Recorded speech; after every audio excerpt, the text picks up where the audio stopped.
te va a ayudar enormemente. Y aquí yo voy a agregar algo de mi cosecha. Sí, cuando lo vayas a leer por segunda vez, si es una novela, por lo menos deja que pase una semana. Si son cuentos, deja que pasen unos 2-3 días, ¿sí? Para que tu mente esté un poquito más despejada. Los lees, tú ya tienes tus apuntes acá, recuerda. Y entonces vas a ver, por ejemplo, sí, en el párrafo de la página 27, yo dije esto y lo otro. Pero a lo mejor en la segunda lectura, pero no me parece que sea así, ¿no? Porque la obra ya en sí dice esto y lo otro. Y quizá algunos de tus comentarios los vas a anular. Por eso es importante. ¿Cómo realizar la reseña literaria? Puntos a evaluar. Punto de vista. Punto de vista. ¿Qué es lo que necesito para el punto de vista? Porque luego eso es lo que a ustedes se les dificulta.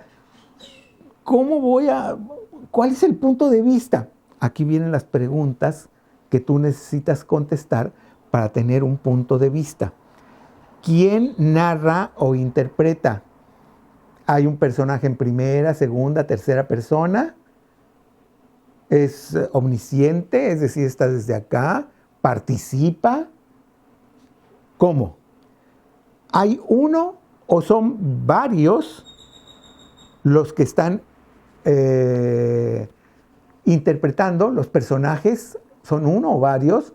Normalmente hay un personaje que es el personaje principal, pero luego en novelas que son muy extensas, hay 2 o 3 personas que llevan la voz cantante.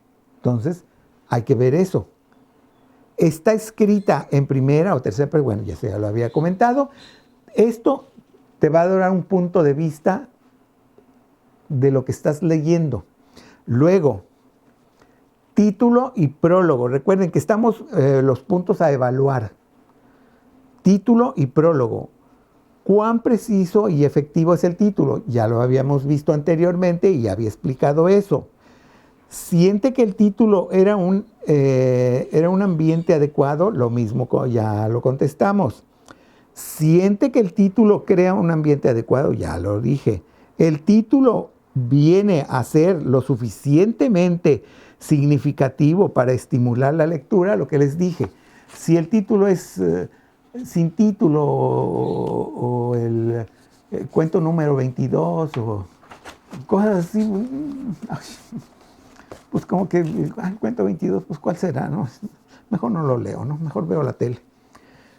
Continuación de puntos a considerar. ¿Fue el título lo que llamó la atención del lector? Es decir, tú como crítico, lo que les dije, si es excelente, dilo. Me parece un excelente título. ¿Sí? No seas mezquino con tus elogios. Si el autor establece su propósito en el prólogo, ¿cuán efectivo es? Aquí hablan de un prólogo porque podría ser un ensayo o podría ser una novela prologada por el mismo autor. ¿Sí? Si el prólogo que escribió el autor o otra persona vale la pena, como les dije del libro que tengo aquí, que les presenté, yo todavía no leo ese prólogo. Todavía no puedo decirles si ese prólogo, casi estoy seguro que me va a encantar, porque les digo, la persona que escribió el prólogo es un especialista y seguramente me va a situar más de los escritores que están ahí. Algunos yo ya los conozco, pero me va a situar aún mejor entre todos estos importantes escritores de novela policíaca y suspenso. ¿Es necesario el prólogo para entender la obra?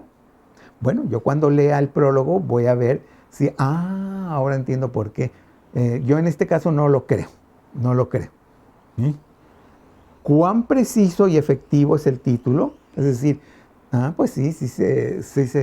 Por ejemplo, el título de este libro es Mujeres Peligrosas. Es un poquito medio equivocado, porque no todas las mujeres que están aquí son peligrosas. Algunas de ellas son víctimas. entonces no pueden ser peligrosas. Sin embargo, hay algunas que son de un malvado impresionante, ¿no? Bueno. Organización. ¿Recuerdan? Esto es la disposición. ¿Cómo está organizado el trabajo? Bueno, ya teniendo ustedes la obra, lo verán. Pues son 7 capítulos.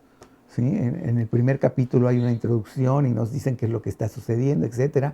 En los siguientes 5 se desarrolla una historia familiar, o hay un crimen en el que se busca esto y lo otro y aquello, hay una batalla donde uno de los generales traiciona, etcétera, etcétera. ¿Y cómo está organizado el trabajo? De eso trata. Si es ficción, está la historia contada cronológicamente o en retrospectiva. Esto es también importante. Podemos mencionar que hay diferentes planos de tiempo. La historia puede empezar en 1817 y en la actualidad estamos en el 2022, donde los descendientes de aquella familia de 1817 están viviendo situaciones muy parecidas a las que vivieron en el siglo XIX. Eso es importante mencionarlo en nuestra crítica. Ay, ¿dónde me quedé? Si no es ficción... ok. Si no es ficción, los capítulos están ordenados lógicamente. Es decir, muchas veces, lo mencionan sobre todo por las novelas, cuando son muy extensas, y estos errores son más frecuentes de lo que ustedes creen, aún en grandes escritores. Hay escritores que a veces se les olvida que, no sé, en el capítulo 3 de 47 capítulos de esa novela, la tía Eduviges se va a Tijuana y no vuelve jamás. Y sin embargo, en el capítulo 37 dice, y la tía Eduviges me acompañó al mercado. Tú como lector lo primero que dices, ¿cómo? Si estaba en Tijuana y no volvió más y ya está acá. ¿Sí? Entonces, muchas veces esos son pequeños errorcitos que se le van al escritor. Parece, así como lo estoy mencionando, yo digo, ¡ay, tan tontos son! No es que sean tontos, es que no es fácil manejar una novela, sobre todo si tienes muchas situaciones. ¿Qué es lo que hace en ese caso un escritor? Corrige ese lapsus, ¿recuerdan? Ya tenemos nosotros esa palabra, ese lapsus que se le fue, y tal vez pondrá, y la comadre Lupita la acompañó al mercado. ¿Son claros y concisos los títulos de los capítulos? Hay algunas novelas donde los capítulos tienen títulos. ¿Nos están ayudando en algo esos títulos o no nos están ayudando en nada? En otros casos nada más es el capítulo 1, capítulo 2, capítulo 3, cosas así. El estilo. Recuerden que habla de estilo, es eso que nos marca la personalidad de los escritos. ¿Qué estilo utiliza el autor? ¿Formal o informal? Formal es aquel donde la literatura, la escritura, se da con todas las reglas que hemos aprendido en una escuela. Informal es si tú vas a meter un personaje que es un personaje que vive en la pobreza, que no tiene una educación formal, lo más seguro es que diga palabras como rompido o palabrotas o qué sé yo. ¿Crees tú que están bien utilizadas o sientes tú que se necesitan para darle fuerza al personaje y para que el lector entienda que este personaje pertenece a otro estrato social? ¿Qué hay acerca de la dicción? La dicción es bla, bla, bla, bla, bla. Lo que les dije en el diálogo en el programa anterior. Los diálogos dicen mucho de los personajes. Esos diálogos nos pueden indicar cómo es ese personaje. Por ejemplo, yo en mi vida he visto a un doctor que diga pompis. Jamás dicen pompis. Los doctores nunca dicen pompis. los doctores dicen el glúteo o la nalga, pero jamás van a decir pompis. Todos nosotros decimos pompis. Ay, me duele la pompis. ¿Sí? ¿Sí? Porque es un eufemismo para no decir la palabra. Es como cuando estamos en el avión y ¿dónde está el tocador? Es obvio que no vamos al tocador, sino que vamos al baño, ¿no? Pero no decimos la palabra baño, porque se nos hace muy fuerte. Nosotros somos, los mexicanos sobre todo, somos muy dados a utilizar esa palabra, el eufemismo. El eufemismo es cuando debajo de un merengue está la palabra que queremos utilizar. ¿El estilo va dirigido a una audiencia especial? Normalmente sí. Normalmente sí va dirigido a una audiencia especial porque no todo el mundo lee a Mishima, no todo el mundo lee Jorge Luis Borges, no todo el mundo lee a Octavio Paz, no todo el mundo lee a Lezama Lima. ¿Sí? Tienen sus lectores que entienden los estilos de estos autores y los buscan porque les gustó ese estilo en particular. ¿Sí? Bueno, ahora voy a la parte del tema. ¿Cuál es el tema del trabajo a la obra? ¿De qué trata lo que están hablando ahí? ¿De qué se está escribiendo? Ese tema, bueno, sí, quiero hablar sobre los mercados de Tampico. ¿Y de qué se está escribiendo? Cómo Tampico ha tenido 3 mercados. Uno que estaba en la calle, otro que fue el que duró muchos años, muchas décadas, y actualmente uno que está moderno. Y ahí se desarrolla la historia. ¿Cuán evidente es el tema? Es decir, muchas veces el tema, curiosamente, no es la parte principal. Vamos a decir que el tema es el terremoto de 1985 en la Ciudad de México. Pero en ese terremoto, ella conoció a él que vivía en un edificio que se había caído y ella lo curó y ahí se enamoró de él y se casaron y esa es la historia. Sí, el tema es el terremoto, pero el otro tema, que es el principal, es el del encuentro de esta pareja. ¿Sí? Espero que quede claro todo eso, ¿no? ¿Cuán evidente? Bueno, ¿cuán evidente es el tema? ¿Es ficción? ¿Es teatro? ¿Es poema?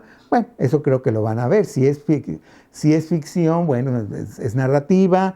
Si es teatro o es poema, ya sabemos que va a estar normalmente en verso o en diálogo. ¿Emplea el autor el simbolismo? Ya sabemos lo que es el simbolismo.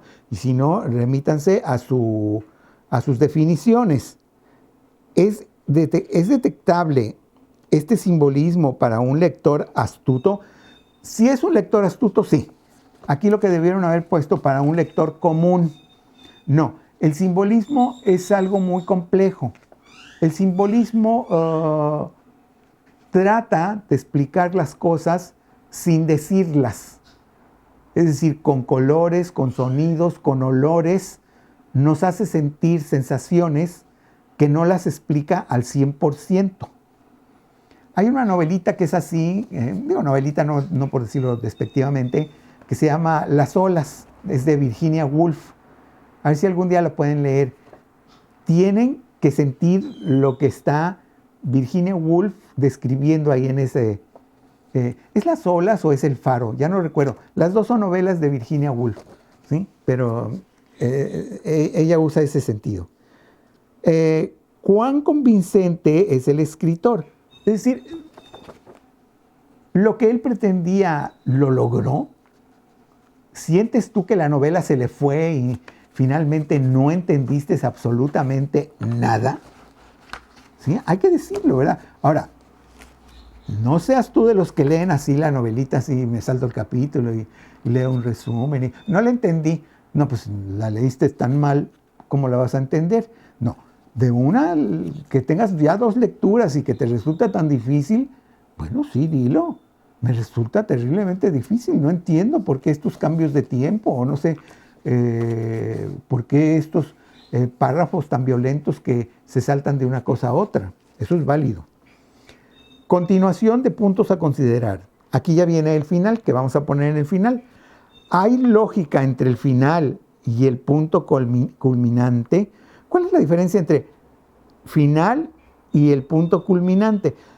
El final es cuando ya dices tú ya fin. Se acabó y ya pones el punto final y ya se acabó. Y el punto culminante es cuando en una situación que ha ido creciendo en una novela, de repente ella le dice, sí, yo lo maté. Pues eso es un punto culminante, ¿verdad? Pero ahí no se va a quedar la novela, porque luego viene donde ella explica, lo maté porque abusó de mí, o porque él mató a mi padre, cosas por el estilo. Y entonces ahí sí ya va hacia el final. Sentimos que está bien eso. Es nuestra opinión. ¿Fue el autor hábil en la construcción del final? Pues tendremos que ver si cumple los requisitos de lo que acabo de mencionar.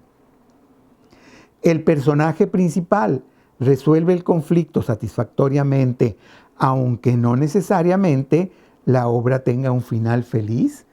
Esto dependiendo pues ya de la obra que vamos a leer. Muchas veces el personaje principal desaparece prácticamente a la mitad de la novela, pero no lo vamos a olvidar nunca, y no lo vamos a olvidar nunca porque ese personaje lo van a estar considerando, van a estar hablando de él los otros personajes. Entonces depende de qué es lo que vamos a leer. Hay una novela ahí que creo que se llama Rebeca, donde el personaje nunca aparece, pero todo el mundo habla de ella.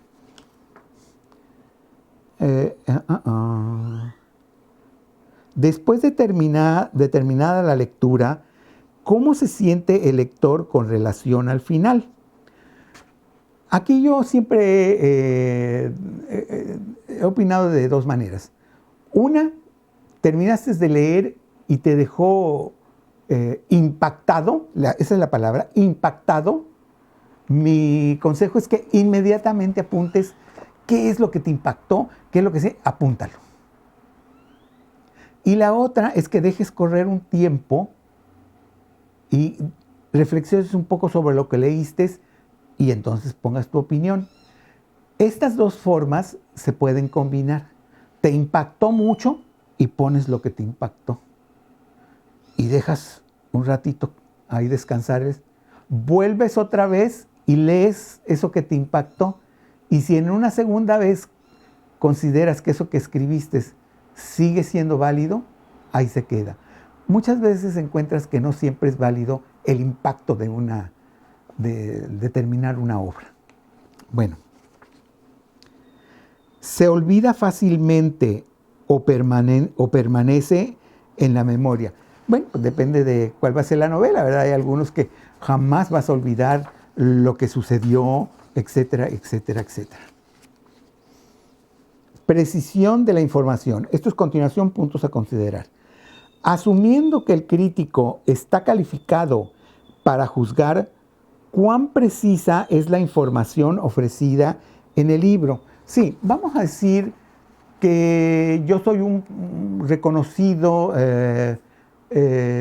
historiador del arte y estoy criticando una novela sobre la vida amorosa de un famoso pintor. Y mi crítica está más centrada en cuál fue la influencia de la vida amorosa del pintor en su obra que propiamente en la obra misma. Como yo soy un experto, yo no me puedo equivocar. No puedo decir, y el jarrón azul que pintó fulanito de tal, cuando el jarrón azul no lo pintó fulanito de tal, sino que lo pintó otra persona. No me puedo equivocar porque se supone que yo soy el experto. Todos esos detallitos los tenemos que revisar cuidadosamente cuando estemos escribiendo una crítica literaria. Esto ya desde luego, estoy hablando ya de personas que ya fueron a la universidad, tienen estudio de posgrado y ya tienen especialidades, ¿no? Pero bueno, no está de más que se los mencione desde ahorita. ¿Están los hechos distorsionados de alguna forma? Es decir, lo que está escrito. Yo, por ejemplo, ahorita estoy leyendo la biografía de un liberal mexicano, pero el cuate que escribe la obra siento que distorsiona un poco el texto porque él es un comunista de hueso colorado. ¿sí? Yo no tengo nada contra las personas que sean de comunistas de hueso colorado, pero siento que su forma de ser de comunista está influyendo demasiado en la escritura y no deja que salga el verdadero personaje. Entonces, aquí volvemos a lo que ya dije alguna vez. Si tú no tienes cultura, no vas a poder ser crítico. Ahora, no se preocupen, ustedes están muy jovencitos y apenas están empezando, pero empiecen a echarle a la cabeza cosas interesantes, ¿sí? El América Guadalajara no es algo que les va a dar mucha cultura, ¿eh? ¿Se pueden notar prejuicios del autor? Por supuesto, ¿sí? Si de repente en uno de los párrafos ves que el autor dice, y claro, como el fulano era un chino, ¿sí? Aunque no está diciéndolo él propiamente, sino de alguna manera se siente lo que el cuate te está diciendo. Déjenme comentarles aquí una cosita, ya sé que estoy alargándome demasiado, pero tengo que hacer el comentario. Hace poquito entrevistaron a Jorge Castañeda sobre la contestación que le dio AMLO al Parlamento Europeo. Lo que dijeron, eso no me importa, pero él dijo algo terrible, ¿no? Dijo, es que este es el Parlamento Europeo, no es el Congreso de Bolivia. El tipo es un asqueroso racista. ¿Qué tiene que ver en contra de los bolivianos? Son tan respetables el Congreso de Bolivia, con sus vicios, con sus defectos, con todo lo que tú quieras, como el Parlamento Europeo. Y tiene que respetar uno y los otros. Pero eso te pinta de cuerpo completo cómo es Jorge Castañeda. Él cree que los bolivianos son de segunda y los europeos son de primera. Entonces, acuérdense lo que les dije. Un diálogo muchas veces pinta mejor a una persona que una descripción. Se puede notar, bueno, sí, prejuicios. Omitió eventos significativos que afectarán la veracidad. Si ya es un hecho histórico, que lo conocemos y demás, y va a decir alguna tontería, pues nosotros podemos subrayarla, sí, ¿por qué no? Es obligación. Las fuentes utilizadas son confiables. Normalmente, si esta es una novela de tipo histórico, seguramente traerá al final una cantidad de notas, o habrá pies de página. Para que recuerden, cuando citamos a alguien, tenemos que dar su nombre, porque si no va a ser plagio. Si el trabajo es ficción, los hechos que provee el autor son creíbles y lógicos. Es decir, dentro de una historia, por ejemplo, vamos a decir que yo estoy escribiendo la caída de Tenochtitlan y de repente digo, no sé, y Moctezuma vio en su reloj que eran las 3 de la tarde, lo primero que dice, espérame tantito, si no había relojes en aquel entonces, ¿de qué está hablando este tonto? ¿Sí? Entonces, aquí claro que estoy hablando de algo muy burdo, no muy obvio, pero más o menos para que me sigan a lo que se refiere. ¿Hay lógica entre el final y el punto culminante? Bueno, pues tendríamos que leer esa novela y ver, pero tenemos que ver ese detalle en particular. Continuación de puntos a considerar. Con artificios literarios y descripción física. Déjenme ver cuánto me falta, porque no quiero que se me aburran. ¿Cuánto tiempo llevaré?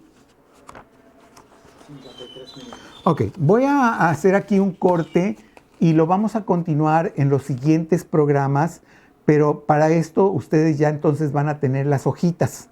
Se las voy a enviar en la tarde, porque todavía me interesa mucho que sepan de lo que estamos hablando en una crítica. Ya no quiero que me dejen en blanco esas críticas literarias. Tienen que hacerlas, tienen que asumir una responsabilidad y criticar.